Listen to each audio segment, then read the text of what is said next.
Moms are amazing at tracking down hard-to-find items. Library books, socks, you name it. But sometimes help is welcomed.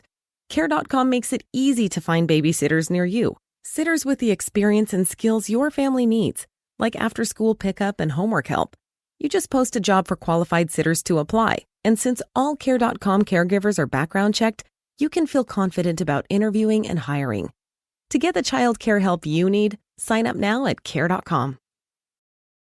And good evening. I'm Frank Mottek. We're doing it live right here, weeknights in the 5 o'clock hour in Los Angeles, in the heart of drive time. Mottek on Money, 5 nights a week for you, live on the air here on 790 KABC, streaming live online worldwide at KABC.com, and the on-demand Mottek on Money podcast at KABC.com, Apple, iTunes, all your favorite podcast platforms, and on the socials, too. On X, formerly known as Twitter, and Instagram. Tonight, crime in the Main Street economy in the Los Angeles area in focus. The latest reading on inflation, too, with fears about the potential for inflation to creep back up in the next few months after the Producer Price Index, which measures inflation at the wholesale level, rising 0.3% last month. Stocks ended mixed today with the Dow up 105 points. The S&P 500 down 5. NASDAQ slipped 93. I'll discuss this week's market action and the latest readings on the economy later this hour with investment expert BRYAN Perry, Chief Investment Strategist and Portfolio Manager at Mint Asset Management. More outrage this week in Los Angeles as the business community reacts to what's happened. The search continues for a group of thieves captured on video stealing hundreds of thousands of dollars in merchandise at the Yves Saint Laurent store at Americana brand in Glendale. Police say about $300,000 worth of merchandise was stolen in what was described as a flash mob burglary involving 30 to 40 people. The suspects escaped in about 20 separate vehicles. Now, that shocking video, the brazen robbery, has gone viral and is getting international attention. City leaders in Glendale expressing shock and concern in reaction to the orchestrated, coordinated attack on the store. And Rick Caruso, the developer of Americana brand, one of the most popular shopping destinations in Southern California and indeed the world, immediately posted a reward of up to $50,000 for information leading to the arrest and conviction of the suspects who committed that crime. And today, Rick Caruso, L.A. business and civic leader, former L.A. mayoral candidate, speaking out about what happened this week and is demanding action in the face of the crime wave impacting businesses throughout the Los Angeles area. Joining us live now, Rick Caruso. Thank you very much for taking the call here this evening. Certainly heartbreaking and infuriating to see that video. Rick Caruso, give us your reaction here to what's happened this week.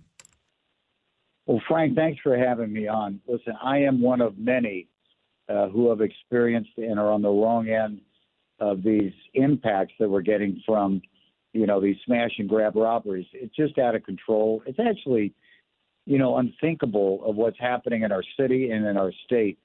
And I hear from families and businesses, especially a lot of small business owners every day that share that sentiment. And there is a clear need for stronger leadership and courageous leadership, and actually leadership that have common sense, because these kind of things are solvable. We just cannot allow our community to continue to get impacted, or our state, our city, our county, with these kind of things. And especially for small and family-owned businesses that are still trying to regroup from COVID, we're allowing this to happen. Not holding criminals responsible in and of itself is just unacceptable. And that's why I decided to speak out about it, because a lot of people aren't as fortunate as I am to have a voice. But it is time to demand that our elected officials change the laws and hold criminals accountable and start enforcing the laws that we have. Obviously in a fair way, but you just can't continue along this same path. And we all need to be, public about this and raise our voices and start demanding our political leaders and hold our political leaders accountable to fixing this problem, because it shouldn't be allowed. On the air live with Rick Caruso, and certainly the feeling among many business people is that elected officials, including the DA here in L.A., is actually pro-criminal at this point. And this, of course, was an issue that came up during the mayoral campaign and the recall of the L.A. County District Attorney. What about the DA at this point?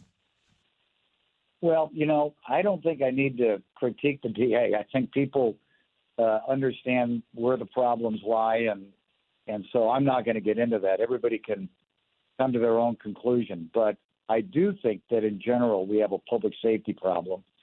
And listen, a lot of this starts in our schools, how we're educating our kids. You know, it's a very holistic kind of issue that we have to deal with. Of course, it's about holding the criminals accountable. Of course, it's about enforcing the law. Of course, it's about the right way to prosecute people and making sure that there's consequences that are fair. But there's got to be consequences. And it's not just the DA. There's a lot of leaders in this state and in this city that are just not doing their job. And we went down a road of an experiment of decriminalizing certain crimes in the state of California, and it's clearly not working. And now we need to change course, and we need to change course quickly because people don't feel safe in their neighborhoods. They don't feel safe in their businesses. It impacts the residential community, and it impacts the quality of life.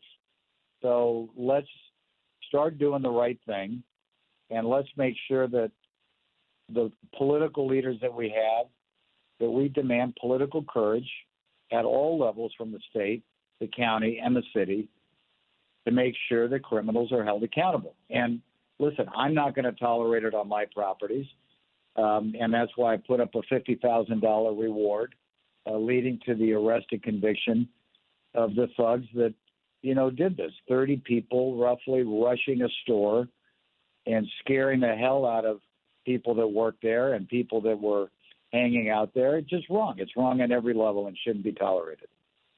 And certainly we can't have a strong economy without security out there, and never seen anything quite like this. So what are the police telling you at this point about tracking these people down? Well, the Glendale PD is exceptional, and I just want to do a shout-out, you know, for Glendale PD and the city of Glendale. They have a zero-tolerance policy on this. I've talked to the council people. They are not going to allow their city to tolerate this. You know, Glendale is one of the safest cities in the country, and they're going to work hard to keep it that way. And they're being very smart about it. The chief of police in Glendale is a terrific, terrific cop, and they're doing everything they can. And I think, you know, they're going to be successful in tracking these people down. So I'm very optimistic about that. But we have to be aggressive, and police forces around the city have to be aggressive in enforcing the laws. That doesn't mean that you go do anything that's wrong or anything out of bounds. Of course not. But we can't tolerate this anymore. Let me just say one other thing. We've got to change. We've got a zero bail policy. And that's crazy because people that are committing crimes know if they do get arrested, they're going to be out of jail immediately. So there's no disincentive. And the way human nature is, you have to have incentives in life and you have to have disincentives in life. And all we're doing with these criminals is they have an incentive. They get to steal $300,000 worth of merchandise, probably selling it for pennies on the dollar.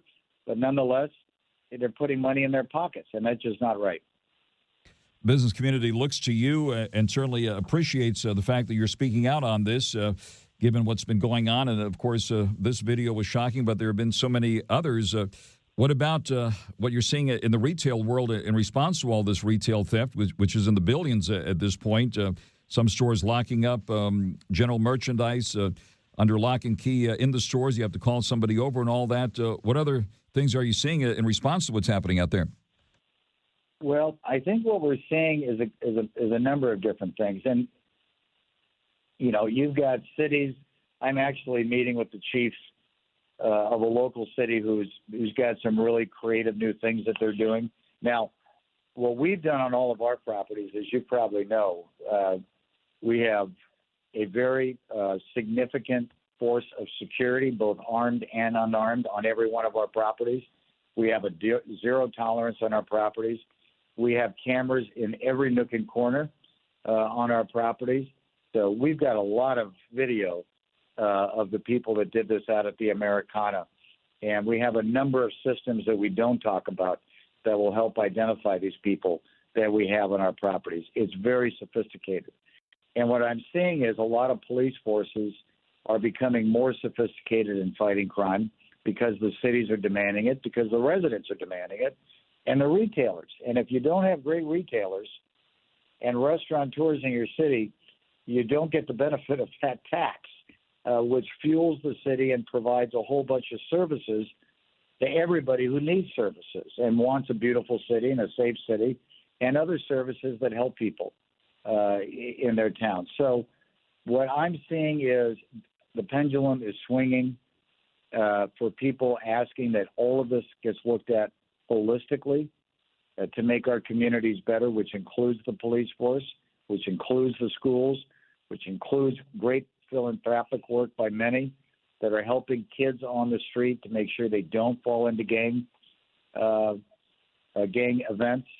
And it's one of the things, quite frankly, I talked about when I was with Pope Francis in the Vatican and his charity work that we're bringing out to Los Angeles that starts intervening and working with youths in grammar school and high school to make sure that they have the training, the activity, the programming to lead a healthy and productive lifestyle, stay in school, be smart about it, have a future. You know, all of those things are equally important to be working on at the same time.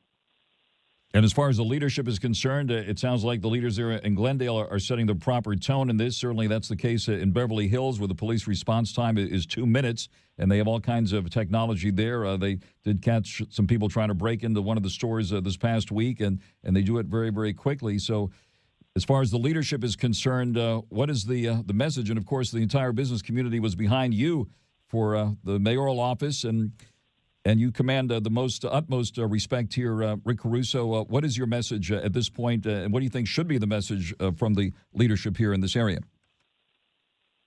I think all of us in the business community, all of us in any kind of leadership position, but certainly the business community, needs to start consistently calling out elected officials that are not being responsive. We need to work together as a group for the benefit and for the goodwill of the cities that we are investing in, that we live in, to demand a change. Listen, this is not rocket science. This is not complicated. And we need to demand a common sense approach to stopping crime. There is no consequence now. And when there's no consequence, there's no deterrent, there's going to be rising crime, which we have. And this is organized theft. I mean, this is not just random somebody walking in and stealing something. This was very organized. And we need to fight this at all levels, at the state level, the county level, and the city level. And all of us in business need to raise our voices and be heard and start knocking on our elected official doors and tell people, if you don't get this fixed, you need to leave office. We need better leadership. The fact is, you take tremendous pride in all of your properties. It's hard to believe Americana brand is celebrating, its 15th anniversary. I remember that night when you were on stage with Governor Schwarzenegger and Jay Leno, and certainly a big anniversary there. It's one of the most popular shopping destinations here in Southern California, along with the Grove and all of your other properties. And I know safety and security are top priorities at every location. Well, it's the number. Introducing Rich Valdez, America at Night, the podcast. Welcome to the conversation, familia. A perfect blend of news and entertainment, interviews and insights. It's really just an expose on how messed up things are. America's nighttime town hall whenever you want. It's a huge problem that deserves a lot more attention. Rich Valdez, America at Night. Follow the podcast wherever you listen. One priority, Frank. It always has been, you're right, since I started this company. Our number one priority, which we have, are family-friendly, safe environments for people to come together, enjoy life, create common memories and experiences, and just enjoy the day, enjoy the evening with your friends and your family. We are 1,000% committed to that, and we will never stop being committed to that. That's the right way to operate any public space, including our streets, by the way, and our parks, and our beaches. Everywhere in this city where public gathers should have that same number one priority. We spend millions and millions of dollars on safety, and we're going to do everything we can to keep our properties safe. And they are safe. So this is a one-off. And listen, we're going to even step up even more. We had an incident on one of our properties. There was an attempt, and we stopped it. So we've got a great security team. And I just want people to come on our properties and enjoy life. And that's what makes me happy, and that's the business we're in, and we're going to continue to do that. But again, we need to demand that of every corner of this city should have that same priority. And so the good people of Los Angeles need to get vocal. That's what I would ask everybody to do. Start knocking on doors of our elected officials. Rick Caruso, thank you very much for coming on the air tonight and saying what you said here. And certainly the business community is 1,000% behind you, and all of us are with you. Thank you very much for joining us live here. We wish you a good weekend, and certainly we'll continue to get the word out, whatever the Glendale police need there to apprehend the people responsible for what happened this week. Well, thank you very much. Thanks for giving me a voice, Frank. I really appreciate it. You're the best. Yes, sir. Have a great weekend, everybody. Thanks a million. Thank you very much, Rick Caruso, live with us here tonight on Mottek on Money on 790 KABC. Folks, it's jarring to have a car accident out there and hard to think clearly when you're hit. So my friend, attorney Clark Fielding, the Fielding Law, has created something to help you. It's a guide called Be Prepared Before a Motor Vehicle Accident. The guide is one page, fits right there in your glove compartment, and gives you everything you need in case you're hurt in an accident. Go to clarkthesharklaw.com and download your free one-page guide. Keep it right there in your glove compartment and put Clark Fielding's number in your phone, too, under the word accident. All you have to do is hit the number when you need him. Tell your family and friends to do the same. So if you're injured in an accident, call the one we all trust, attorney Clark Fielding, 833-88-SHARK. That's 833-88-SHARK, 833-88-SHARK, and download the Be Prepared Before a Motor Vehicle Accident guide at clarkthesharklaw.com. Again, that's clarkthesharklaw.com. Oh, yeah, I love that song. 790 KBC welcomes the Gypsy Kings featuring Nicholas Reyes coming to the Greek Theater August 12th. Tickets are on sale now at Ticketmaster.com. And right now, caller 9 wins at 1-888-790-5222. You can get a pair of tickets to the show if you're caller 9. Call right now, 1-888-790-5222. Mixed finish for the stock market this week with the Dow up 105 points. Settling at 35,281. The S&P 500 down 5 at 4,464. And the NASDAQ slipped 93 at 13,645. Looks like the yield on the 10-year note has been stubbornly high this week. And let's see where it is now. This is the one that's impacted fixed-rate mortgage rates. And as a matter of fact, they have moved up for the third week in a row. Nervous time again in the real estate business. The yield on the 10-year note here at the moment has moved up to 4.15%. The rising Treasury yields also adding pressure on stocks. We see shares of LA-based Snap down nearly 2% today, down for the 9th straight day. Tesla down 1.1% a day after a pair of exchange-traded funds managed by Cathie Wood's ARK investment dumped more Tesla shares. UBS, the Swiss banking giant, moving up 5.5% after the Swiss bank decided to sever the backstop the Swiss government gave to absorb Credit Suisse. I bet there are no hidden skeletons that will emerge that will hurt the bank in the way Countrywide's acquisition dragged down Bank of America years ago. This according to MarketWatch. Shares of Chipotle Mexican Grill closing fractionally higher following the fast food company's second quarter earnings. Shares of the China exchange-traded fund iShares MSCI moving lower by 3% as Chinese companies traded in the U.S. sank as property development company Country Garden Holdings' financial troubles have been hitting the entire group. Shares of Alibaba, for example, down about 3.5%, and NIO, the so-called Tesla of China, down nearly 3%. Price of oil has seen new highs for the year this week. Right now, oil's of 22 cents at 83.04 a barrel. Brent crude even higher in London, the global benchmark. At Southern California gas pumps, you're noticing the difference. Prices have been higher. Right now, regular average is $5.19 a gallon in the L.A. Long Beach area, up 2 cents overnight heading into the weekend. $5.53 now, the average price for premium, and diesel has hit $5.68 a gallon. We did get a new reading on inflation today. This one, the Producer Price Index, showing it's up 0.3% in July. That followed yesterday's report on consumer prices, which showed price growth was at 0.2% for the second month in a row. Taking a look at the price of gold, it has pulled back $3.20 at $1,945.70 an ounce. Among the cryptos, Bitcoin up 13 now at 29,421. Ethereum up 3 at 1847. And let's see if we can pull up Dogecoin. The Dogecoin price last quoted at 7 cents. Mottek on Money continues here in 790 KBC. Tech stocks lagging the worst stretch of losses since December, while threatening to unravel this year's market rally. We saw a lot of big news this week, a downgrade of some banks. We also got the latest readings on inflation. Stocks ending mixed today with the Dow up 105, S&P 500 down 5. The NASDAQ slipped 93. Let's bring in investment expert BRYAN Perry, Chief Investment Strategist and Portfolio Manager at Mint Asset Management, and also author of the 25% Cash Machine. BRYAN Perry, always great to have you with us. Give us your view of what's happened this week, given those important readings and the market action we've seen.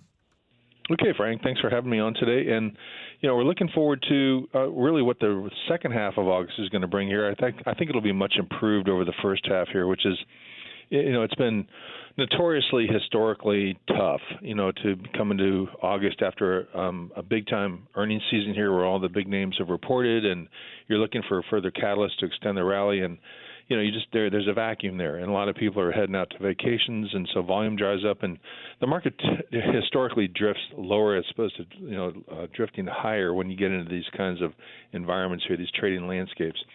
But the big picture, though, is inflation is, in fact, coming down. The CPI report was bullish as it sets up, the next 2 months, for inflation to actually come down further. And what I like about this is the core services ex-housing dropped to like 0.2%.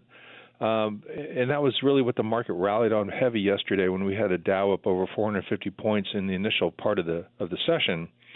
But this bond auction here, it was $23 billion, not a big auction on a 30-year, but it just was not well received there. So, weak demand on bonds popped rates higher, and the stocks faded lower. So that's where you got yesterday's, failed rally attempt.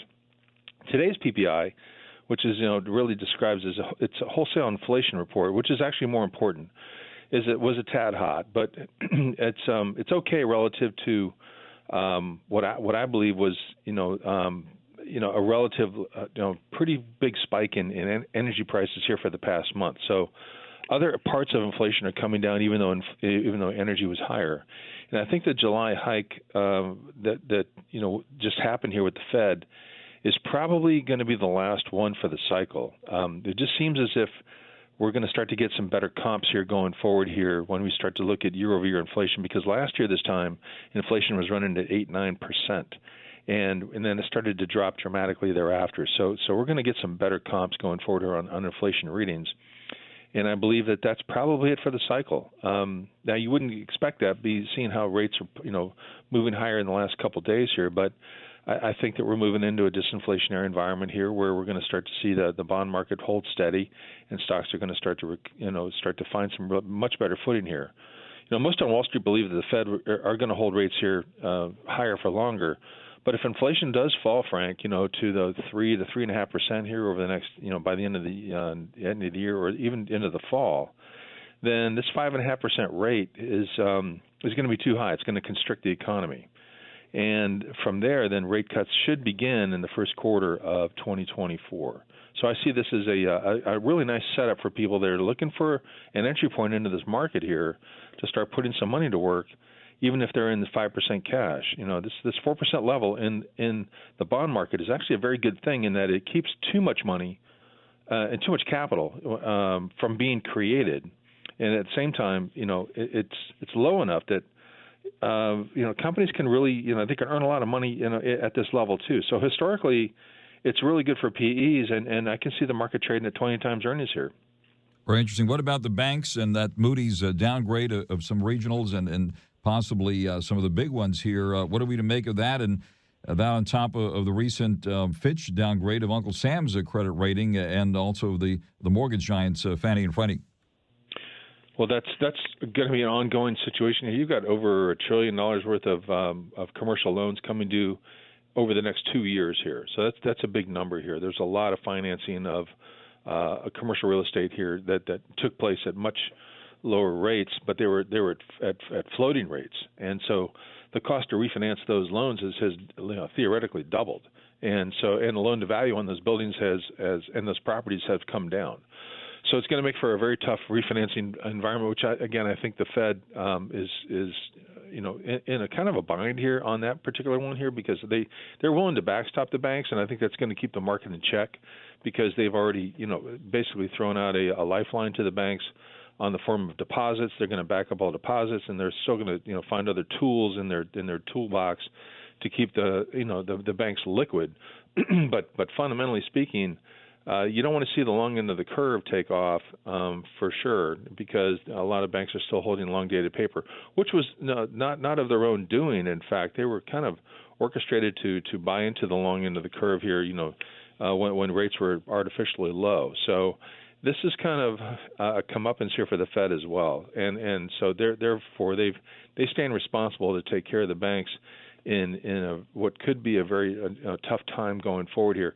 I do not think the banks are a good place to be right now. I've been talking that for a couple of weeks here, and I think this recent downgrade of the banks here by Moody's was part and parcel to the fact that they see that it's going to be a very tough time going forward here. But I don't think it's a deal wrecker, for the market. I think that it's a sector of the market that's going to struggle, but it's going to be one that will still manage through, because, as I said earlier, I think rates are coming down here in the spring and in the summer of next year. And if we get through this time, then I think that you'll start to see the banks start to regain their footing. All right, and one of the flies in the Chardonnay and in the Fed's fight against inflation is the price of oil rising again. In fact, it hit a new high for the year this week, and right now above $83 a barrel in New York at the moment. Gas prices up again here in Southern California. What do you see ahead on that front?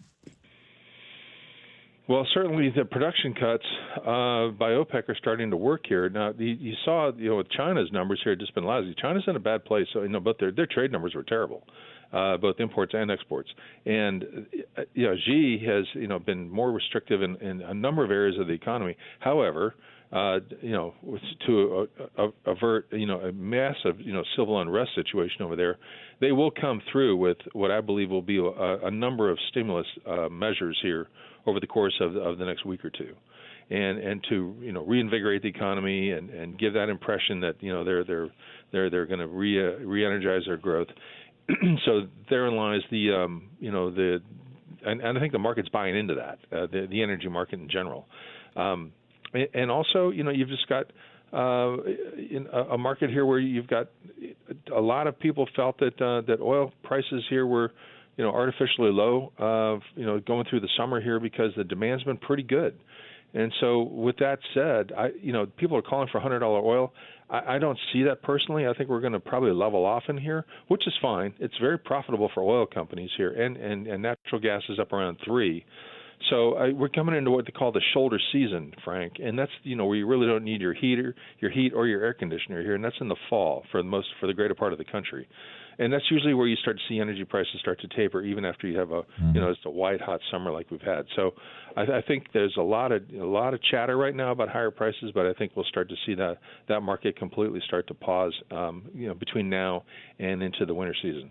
A couple other things I'd like to mention at this point. We did see the Chinese exchange-traded fund move lower today. Alibaba and NIO, for example, taking a hit, and the new consumer confidence reading. And, of course, this is something we always see. When gas prices go up, consumer confidence goes down. And, indeed, the latest reading on consumer confidence soured at the beginning of this month, while expectations for inflation over the next 5 years declined a bit. So at this point, Brian Perry, let me ask you the big question here. Where are you putting money now and/or taking it off the table? Well, a couple things here, Frank. I think we're going to start to see, we're going to see, I think, the market trade actually to new all-time highs here by the end of the year. So with that said, what's going to lead us there? And I think it's going to be industrials first, energy probably second, and then tech, / FANG come in, and help that situation out. That being said, because I do believe that we've seen the Fed probably show the whites of their eyes here on the rate hike cycle. I think that this is done, and so from that standpoint, you have to look at, okay, so if the economy is not going to go into recession, what do? Well, you rotate some assets into industrials, into energy, and maintain a good tech exposure. ExxonMobil, Chevron, Baker Hughes, BKR, which is it's like the second largest oil services company out there. Great numbers, and that's your energy bet. In the industrial sector, Boeing has broke out. I've been talking about Boeing here for quite some time. Really broke out, huge money flow. You've got Eaton Corp, ETN. They have unveiled a fleet charging system, which, for massive electric vehicle fleets out there, which reduces charging time by up to 40%. This is a major breakthrough. So and the stock broke to new highs on wonderful earnings. Take a look at, and GE, General Electric here is, button up ahead to new highs here and up and to the right. Beautiful chart. They make, most of the engines for Boeing and other airlines as well, other airplane makers. So in the tech patch, Microsoft, Google, and NVIDIA. That's your trifecta, I believe. NVIDIA is going to report earnings here on August 23rd. Even though the AI trade has come off considerably from the highs, the channel checks plus what they had forecast from a revenue standpoint here, their guidance here was very strong. I think that's going to resurrect the AI trade as we get into the latter part of August here. Coming off, on just a couple of this here, and look at Coinbase, COIN. Coinbase here, they're going to be the custodian for the Fidelity Spot Bitcoin ETF, and that's been their application's been accepted, the Bitcoin ETF, and that's going to be sometime coming. However, Coinbase also is traded up to 114, back to 82, and they had pretty good numbers here in their quarterly. And I also like Lowe's here, LOW here, because it looks like people are just not going to be moving around as much and can continue to refurbish their homes. So take a look at LOW here, coming off the high. Had a wonderful day today, up nice. And coming off here, GM, Ford, losing the battle here in the EV wars here against Tesla and other EV makers here. And Pfizer always, having struggled here. The COVID trade is well off and getting ever more so bearish. And lastly, I think that the ARK fund, Kathy Wood's ARK fund, ARKK, has a lot of stocks in there that are really troubled right now. So she's in a place here where a number of her top holdings here are breaking down. And I guess she's unloading some more Tesla shares. Yeah. Looks like that wasn't big news today, Bryan. Well, thank you very much for that thorough assessment. As always, we do appreciate it. That is Bryan Perry, investment expert, chief investment strategist, and portfolio manager at Mint Asset Management, and author of the 25% Cash Machine. Bryan, have a great weekend, and thanks very much for taking the call here. Do the same, Frank. Always great to be with you. Likewise. Thank you very much, Bryan. Folks, is your knee pain keep getting worse? How about that pain in your shoulder or hip or back? Don't let them tell you steroids and surgery are your only options. Take my advice now and call QC Kinetics. It's Frank Mottek here. QC Kinetics can make that pain go away with all natural advanced regenerative medicine. They're helping people here every day with these amazing natural treatments that restore and repair your damaged joint tissue. It's like turning back the clock. Regenerative medicine uses concentrated healing agents from your own body to stimulate that damaged tissue in your joints so they work like they're supposed to, and there is zero downtime. QC Kinetics is the nation's leader in this exciting medical breakthrough. Patients here are getting real lasting relief and are saying no to surgery and drugs. If you have pain due to injury or arthritis, this is a remarkable option that you need to check out, and the consultation is free. Call QC Kinetics, locations in Glendale, the city of Orange, Mission Viejo, and now also in Costa Mesa. The number is 213-997-PAIN. 213-997-PAIN. Again, 213-997-PAIN. KABC, the hot labor summer continues. We do have some breaking news here in Hollywood. According to Deadline.com, after their first day of bargaining since the Writers Guild went on strike back on May 2nd, the producers and the writers have recessed their negotiations until next week after the companies made a counterproposal to the union's proposals. The WGA sent a message to members this evening saying your negotiating committee received a counterproposal from the AMPTP, the studios today. We will evaluate their offer and after deliberation go back to them with the WGA's response next week. Looks like we can add the auto industry into the mix of the hot labor summer. It turns out with the dramatic pivot to electric vehicles, the United Auto Workers Union wants guarantees that workers hired at the automaker's new EV battery plants will be covered by the UAW national contracts. The United Auto Workers Union making a bold opening bid in negotiations for new 4-year collective bargaining agreements with GM, Ford, and Stellantis. Joining us live now, Lauren Fix, editor-in-chief of Car Coach and co-host of the Total Car Score podcast. Lauren, it's always great to have you with us here on all things cars here in car-conscious Southern California. Give us your reaction to this labor unrest now happening in the auto industry because of EVs. Well, because of COVID, you can tell that, and in a lot of cases, that the UAW really took a hit. A lot of people couldn't work. They paid their dues, and they were so now they want something back. And the UAW is demanding nearly triple the labor rate to more than $150 an hour per employee for all three automakers. That's unacceptable. And, of course, there was a counteroffer by each of the car manufacturers, of which UAW said, that's not going to work. We don't want to lose our employees. And I don't blame them, because the union's about taking their dues and using the dues for whatever it is they're using it for, whether it be for medical benefits and so forth. So there's a real problem going on right now with Ford, GM, and Stellantis. I mean, right now, they are at least $64 an hour for each of the auto workers just to cover their wages and their benefits, because you have to add that in. That's roughly about $55 per hour cost to transplant automakers to the from union to non-union. So there's a lot of movement around. The fact is, because these union workers have to pay dues, they're not taking that much home. So I don't think that that's the case. But they're looking to triple the money, and there's no way when every car manufacturer is at a loss position, whether it be Ford, GM, or Stellantis, they're not making money on electric cars that they're being forced to make.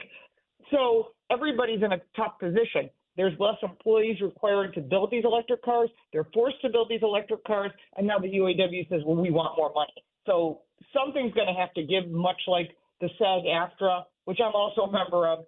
I can tell you that it's very difficult when you can't come to an agreement.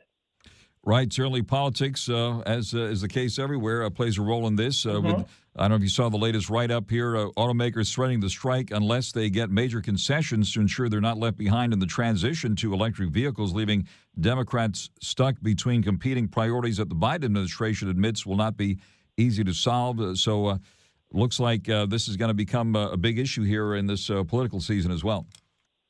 Oh, it's an absolutely huge issue.